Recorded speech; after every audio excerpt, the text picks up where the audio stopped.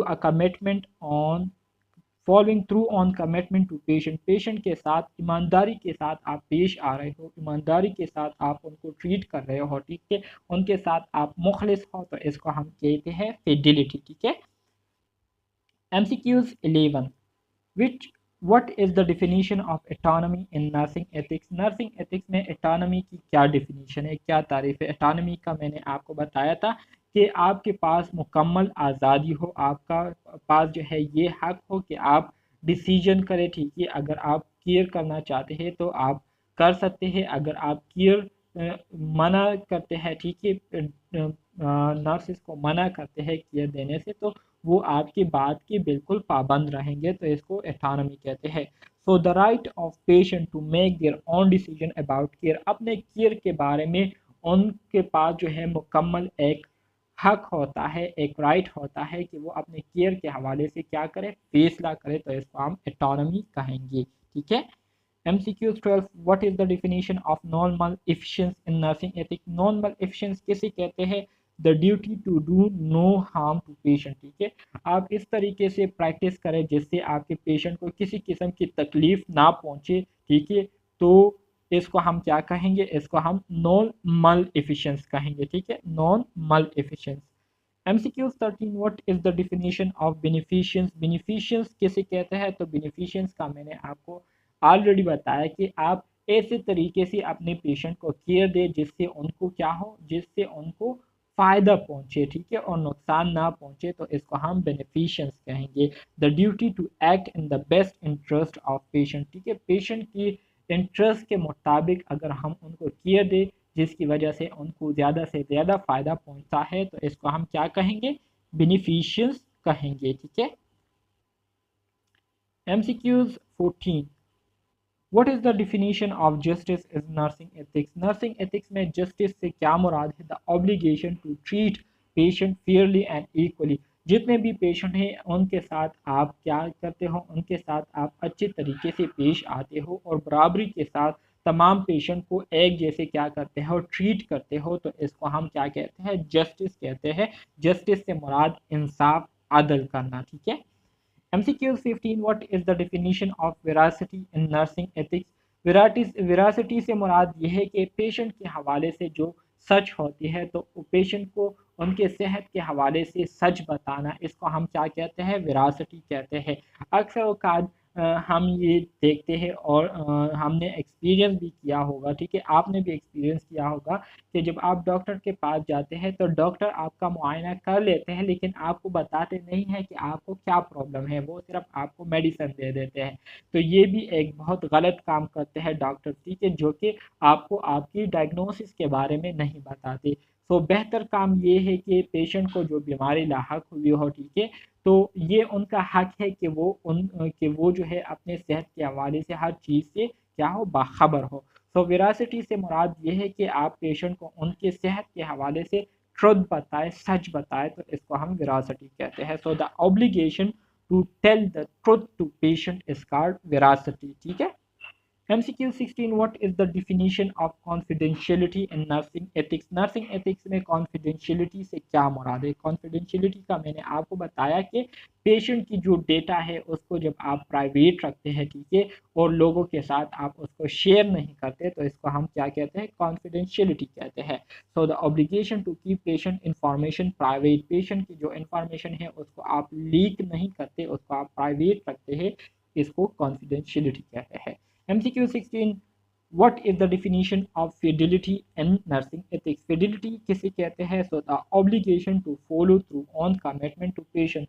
जो कमिटमेंट आपने की है तो उस कमिटमेंट को क्या करते हुए, उसको आप फॉलो करते हुए, उसके साथ आप मुखलिस रहते हुए अपने क्लाइंट को जो केयर देते हैं ईमानदारी के साथ, तो इसको हम क्या कहते हैं, फिडिलिटी कहते हैं।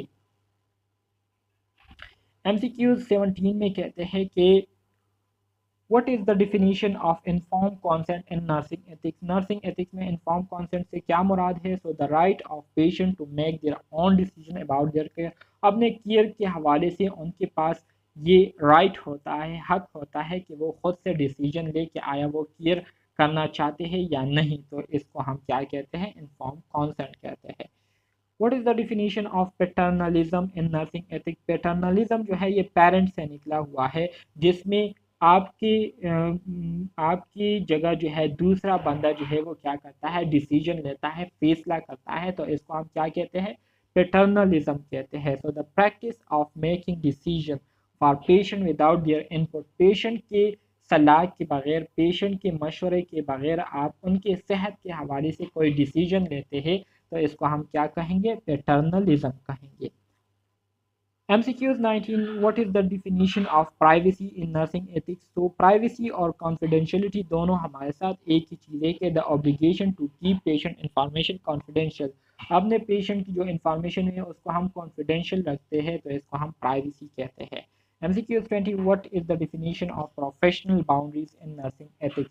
नर्सिंग एथिक्स में प्रोफेशनल बाउंड्रीज से क्या मुराद है? तो प्रोफेशनल बाउंड्रीज से मुराद ये है कि नर्स और पेशेंट के दरमियान जो रिलेशनशिप होती है, ठीक है, जिसके ज़रिए वो केयर देते हैं अपने पेशेंट को, तो उस रिलेशनशिप की क्या होती है? एक लिमिट होती है, एक बाउंड्रीज होती है, ठीक है, जो कि उन बाउंड्रीज में रहकर ही रिलेशनशिप अपने क्लाइंट के साथ रखना होता है और उनको केयर देनी होती है। तो इसको कहते हैं प्रोफेशनल बाउंड्रीज। MCQs 21 में कहते हैं what is the definition of advocacy in nursing ethics? Advocacy से मुराद ये है कि आप पेशेंट के लिए जो है एज अ वकील के तौर पर रोल प्ले करते हैं और पेशेंट के लिए क्या ठीक है क्या ठीक नहीं है उसके हवाले से आप आवाज़ उठाते हैं। तो इसको हम क्या कहते हैं? एडवोकेसी कहते हैं, ठीक है। तो करेक्ट ऑप्शन इसमें हमारे साथ क्या आएगा? करेक्ट ऑप्शन इसमें हमारे साथ the practice of supporting and speaking up for the right of patient. अपने पेशेंट की राइट्स के लिए जब हम आवाज़ उठाते हैं और उनको सपोर्ट करते हैं, ठीक है, तो इसको हम एडवोकेसी कहते हैं। MCQ 22, what is the definition of morality in nursing ethics? Nursing ethics में मोरालिटी से क्या मुराद है? मोरालिटी ये मॉरल से निकला हुआ है।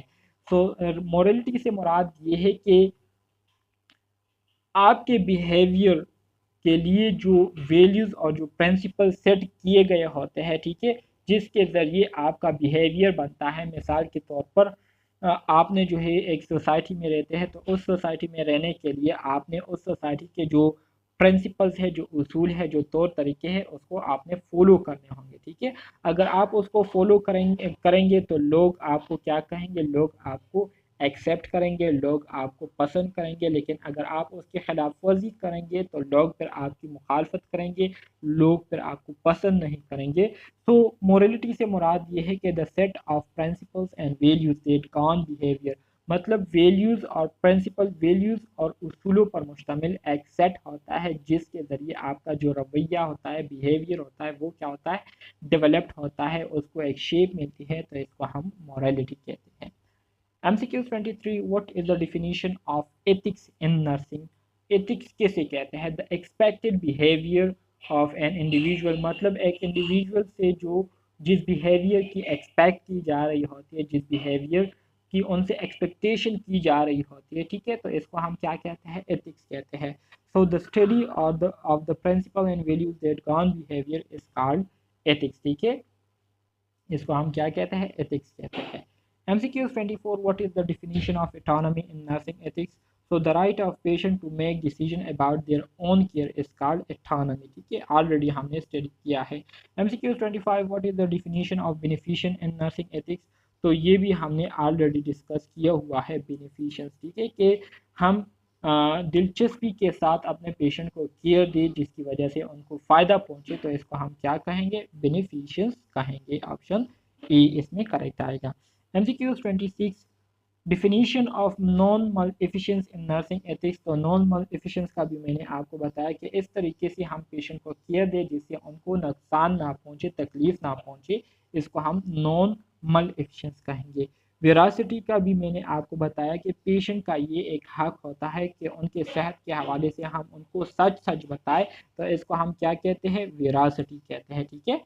MCQ 28 में कहते हैं कि फिडिलिटी किसे कहते हैं नर्सिंग रिसर्च में। तो फिडिलिटी का भी मैंने आपको बताया कि आपने जो कमिटमेंट की होती है तो उस कमिटमेंट में आप क्या रहे, ईमानदार रहे, ठीक है, और खलूस के साथ आप अपने पेशेंट को केयर दे, तो इसको हम क्या कहते हैं, इसको हम फिडिलिटी कहते हैं, ठीक है।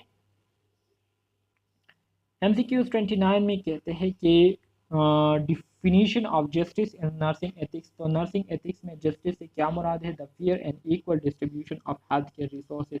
जितने भी हेल्थ केयर रिसोर्सेज है इसको आप बराबरी के साथ तमाम पेशेंट में उसको आप डिस्ट्रीब्यूट करते हैं, तो इसको जस्टिस कहेंगे। MCQs 30 definition of confidentiality in nursing ethics. तो ऑलरेडी मैंने आपको बताया कि पेशेंट की जो डेटा है उसको जब हम प्राइवेट और सिक्योर रखते हैं इसको कॉन्फिडेंशियलिटी कहेंगे। डियोंटोलॉजी किसे कहते हैं, what is the definition of deontology in nursing ethics. Deontology से मुराद ये है कि the theory that ethical decision should be based on one's duty और ऑब्लिगेशन, ठीक है। मतलब यह है कि नर्स के जो रिस्पॉन्सिबिलिटीज़ है, ठीक है, जो ड्यूटीज़ है, तो उस ड्यूटीज़ के बेस पर उनके पास ये क्या होती है, उनके पास ये अथॉरिटी होती है कि वो क्या करे, डिसीजन ले, ठीक है, फैसले करे, तो इसको हम क्या कहेंगे, डियोंटोलॉजी कहेंगे, ठीक है। ऑप्शन 20 में हमारे साथ करेक्ट आएगा।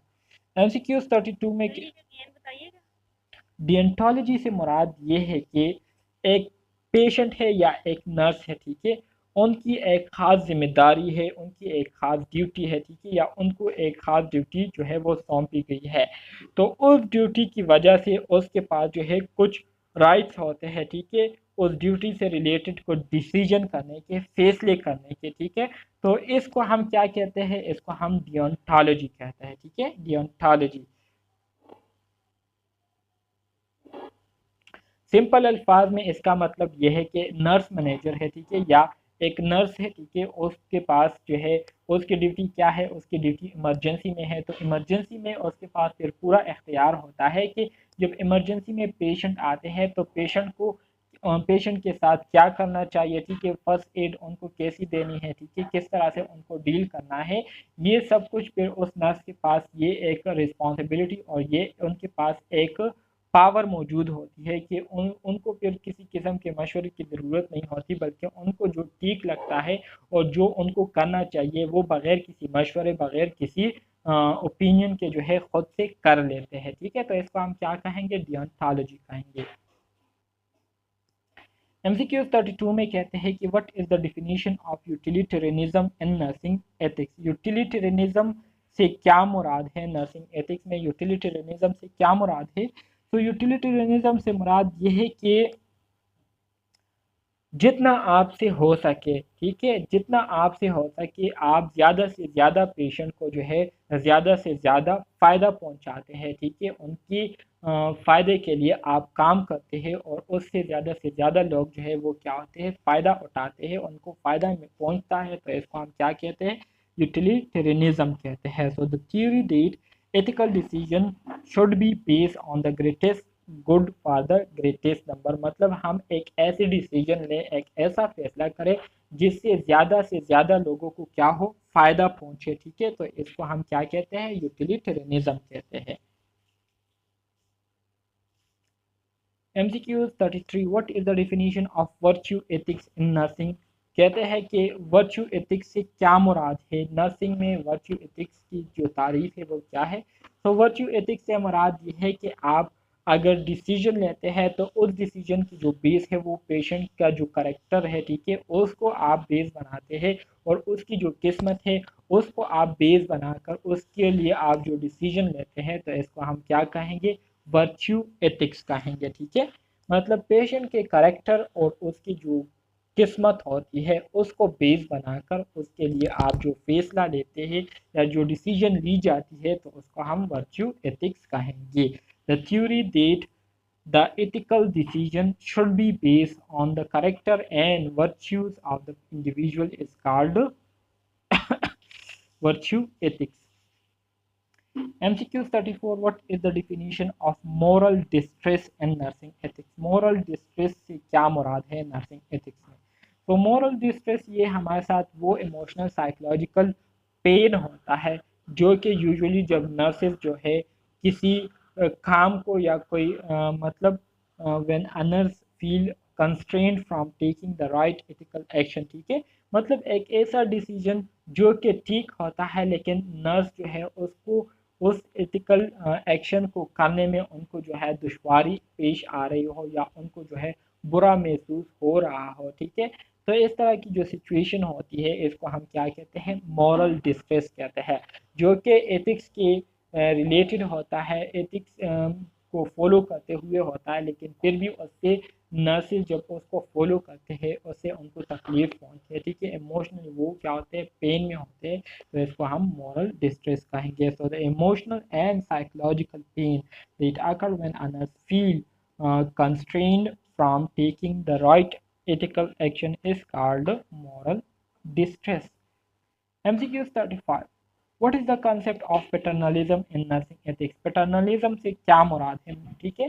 तो पैटर्नलिज्म का मैंने आपको ऑलरेडी बताया कि आप जो है पेशेंट से सलाह किए बगैर उनकी सेहत के हवाले से आप जो डिसीजन लेते हैं, जो फैसला करते हैं, तो इसको हम क्या कहते हैं, पैटर्नलिज्म कहते हैं। जैसे कि अक्सर औकात जब कोई सर्जरी हो रही होती है तो सर्जरी होने से पहले पेशेंट से नहीं पूछा जाता बल्कि पेशेंट के फैमिली से जो है उनसे जो है डिस्कस किया जाता है और उनसे जो है इजाज़त ली जाती है। तो इसको आप पैटर्नलिज्म कह सकते हैं कि पेशेंट के साथ सलाह किया बगैर, उनके साथ मशवरा किए बगैर आप क्या करते हैं, उनके लिए आप कोई फैसला करते हैं, तो इसको हम पैटर्नलिज्म कहेंगे। तो the believe that nurse should always act in the best interest of patient is called paternalism, ठीक है। और इसमें हमारे साथ इसकी जो डिफिनीशन है वो ये है कि नर्सिस पेशेंट के सलाह के बगैर जो प्रैक्टिसेस करते हैं, जो केयर देते हैं पेशेंट को, ठीक है, तो इसको आप पैटर्नलिज्म कह सकते हैं। और ये जो केयर दी जा रही होती है बगैर सलाह के, तो ये भी इसी बिलीव पर दिया जा रहा होता है कि ज़ाहिरी बात है, नर्स का बुनियादी काम ही यही होता है कि उसने अपने पेशेंट को केयर देनी होती है, अपने पेशेंट को जो है उनको सुकून करना होता है, उनको जो है सुकून फराहम करना होता है। तो इस वजह से वो जो भी एक्ट करते हैं तो वो बगैर किसी इजाज़त के वो कर देते हैं, ठीक है। तो इसको हम पैटर्नलिज्म कह सकते हैं। MCQ 36 में कहते हैं, what is the concept of moral relativism in nursing ethics? Nursing ethics में मोरल रिलेटिविज्म से क्या मुराद है? मोरल रिलेटिविज्म का मैंने ऑलरेडी आपको बताया कि the belief that ethical decisions should be based on culture and societal norms। मतलब यह है कि जितने भी हम डिसीजन लेते हैं तो वो कल्चर और जो माशरती तौर तरीके हैं उसके बुनियाद पर हम डिसीजन लेते हो, तो इसको हम क्या कहते हैं, इसको मॉरल रिलेटिविज्म कहेंगे, ठीक है। मतलब लोगों का जो कल्चर है, उनके जो तौर तरीके हैं, उसको बुनियाद बनाकर उसके बेस पर, उसकी बुनियाद पर हम जो फैसले लेते हैं इसको हम क्या कहेंगे, मॉरल रिलेटिविज्म कहेंगे, ठीक है। ऑप्शन सी इसमें हमारे साथ करेक्ट आएगा। MCQ 37, what is the concept of ethical dilemma in nursing decision? तो ऑलरेडी आपको बताया था कि a situation where a nurse is uncertain about what action to take because of conflict ethical principle और वैल्यूज। एक ऐसी situation, एक ऐसा माहौल का बन जाना जिसमें नर्स जो है वो शक और शुबात में होता है कि मुझे क्या करना चाहिए या क्या नहीं करना चाहिए, क्योंकि वो जो है एथिकल प्रिंसिपल और जो वैल्यूज होते हैं उसकी वजह से तजब्जुब का शिकार हुआ होता है, जिसकी वजह से उसको फिर समझ नहीं आती, वो कंफ्यूज हुआ होता है कि मुझे क्या करना चाहिए या नहीं करना चाहिए। तो इस सिचुएशन को हम क्या कहते हैं, एथिकल डिलेमा कहते हैं, ठीक है। MCQ 38, what is the concept of moral distress in nursing ethics? तो ये भी ऑलरेडी आपको बताया कि emotional and psychological pen that occur when a nurse feel constraint from taking the right ethical action. MCQ 39 में कहते हैं, what is the concept of cultural competence in nursing ethics? Cultural competence से क्या मुराद है नर्सिंग एथिक्स में? So the ability to understand and respect the belief, values and custom of patients from different cultures, ठीक है। Cultural competence से मुराद ये है कि नर्स में इतनी काबिलियत हो कि वो मुख्तलिफ कल्चर से ताल्लुक़ रखने वाले लोगों को क्या कर सकते हो, डील कर सकते हो, उनके कल्चर, उनके बिलीव, उनके जो वैल्यूज़, उनके जो तौर तरीके होते हैं उसके बारे में उस नर्स को पता होता है, उनको आइडिया होता है, और उसी को बेस बनाकर उससे उसकी बुनियाद पर क्या करते हो, उस पेशेंट को केयर दे रहे हो, तो इसको हम क्या कहेंगे, कल्चर कॉम्पिटेंस कहेंगे। इसकी सिंपल एग्जांपल जो है वो ट्रांस कल्चरिंग है। ठीक है, ट्रांस कल्चर जो है ऑलरेडी आप लोगों ने सेकेंड सेमेस्टर में पढ़ा हुआ है। और ट्रांस कल्चर ये ज़्यादातर जो है फॉरेन कंट्रीज़ में इसको बहुत ज़्यादा यूज़ किया जाता है, क्योंकि फॉरेन कंट्रीज़ में आपको पता है कि मुख्तलिफ ममालिक से लोग आए हुए होते हैं, एक जगह जमा हुए होते हैं, तो फिर उनके जो कल्चर होते हैं वो भी मुख्तलिफ होते हैं।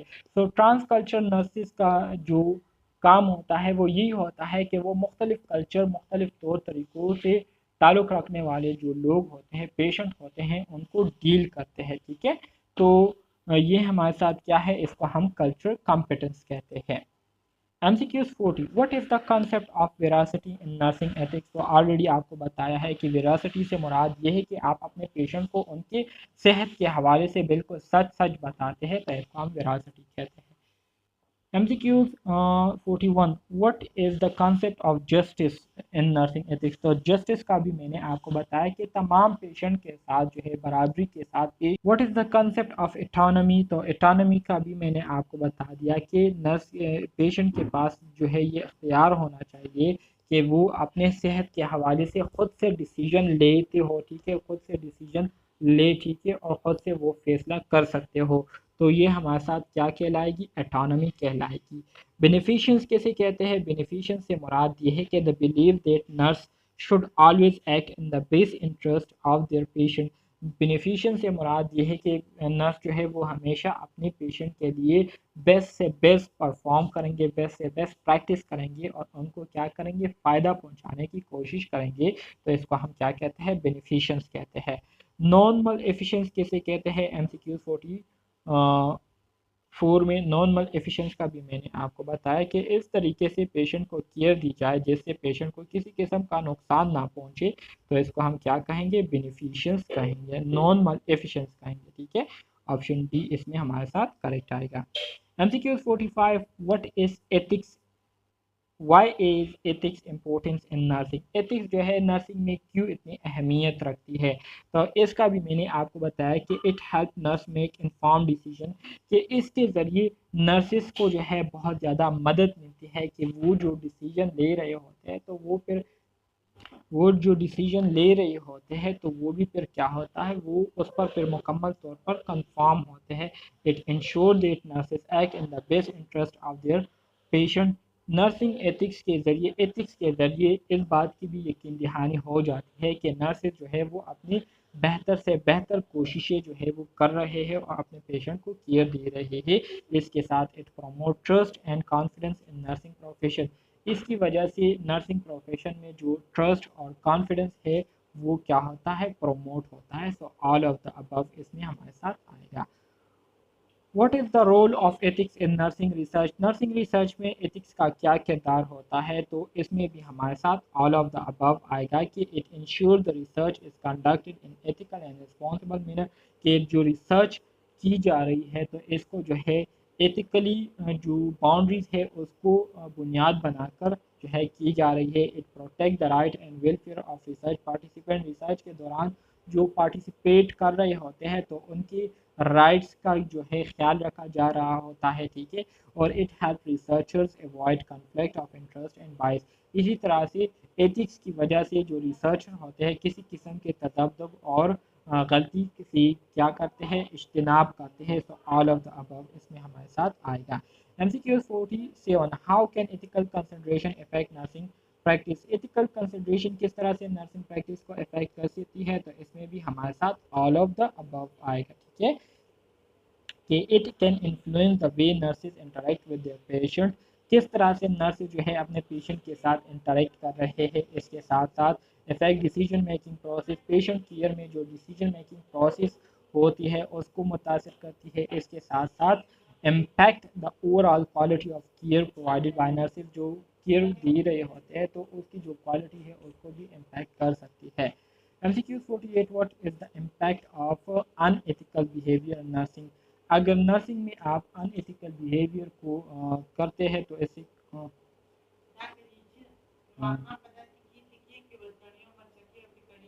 सोख सोख देता सोख सोख दे सोख सोख देता